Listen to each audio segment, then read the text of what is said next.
Loyalty, frugality, martial arts mastery, and honor unto death. Bushido, or the way of the warrior, is a sacred moral principles followed by the ancient Japanese samurais. If a samurai were not to abide by the rules listed in the Kojiki, he must commit ritual suicide, called seppuku. It is said that the story of the revenge of the 47 Ronin is the greatest example of the Bushido code and is Japan's national legend. In short, the story is about a minor lord, Asano, who gets provoked into striking his master, a powerful and respected official named Kira. Asano was ordered to kill himself by seppuku, and his followers were forbidden to take revenge. But they decided to take their revenge anyway, spending 2 years dispersed, locating and assassinating Kira. For their bravery and loyalty, they were granted ritual suicide instead of being hanged like common criminals. As for the movie, it did not explain the true story of the 47 Ronin. Instead of focusing on the broad end of the spectrum, the movie primarily focuses on Kai, a half-breed demon-human hybrid, and Asano's daughter, Mika. The movie does not have any historical accuracy because it introduces mythological beings. It focuses different emotions rather than the original story, and it overcomplicates the simplistic plot of the true story. Firstly, the movie introduces demons into the mix. The original story does speak of demons, but they are not physically represented in the book.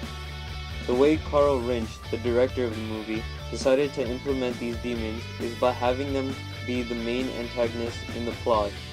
A part of the original story only speaks of an assault on Edo Castle, where Kira resides. That is the only thing close to an antagonist being featured in the story. Although the movie villains sound more menacing and scary, they just look like a bunch of Buddhist Voldemorts. No racist. Secondly, the movie focuses more on the love story between Kai and Mika. The original story focuses more on morality, loyalty, and honor rather than the Hollywood style of a mixture between action and love. Also, the movie just uses the chosen one cliche instead of exploring the united determination of all the Ronin and how they ultimately combine their power to defeat Kira. As we now know, all action movies cannot go without some sort of love story embedded into the movie. Kai and Mika essentially fall in love at first sight and are inseparable. Although Kai is a brand new character into the plot, Mika is not. The actual story does speak of Asano's daughter, Ko Shibusaki, but she is not involved in any romance.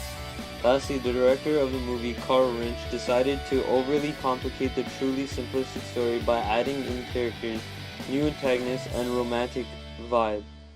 Carl Rinch destroyed the purity of the legitimate story. He took away the special and philosophical aspects explored in the story. It is understandable why a director must add or change some aspects of a story being remade into a movie, but completely ignoring the most important characteristics of the story ruins it. It is like someone showing you a picture of a gift they may have bought for you, and then they tell you that they threw it away. It will not quit bugging you. Ultimately, the movie rarely showed relation between the plot of the movie and the original story. Although the movie had a great amount of action and adventure, it washed away all the historical essence laced into the story. There were far too many things to try and focus on, no sense of realism in the movie, and took away the honorable storyline of followers avenging their lost master. The story of the 47 Ronin is a truly amazing story of how life was as a samurai, but I do not recommend watching the movie. Seriously.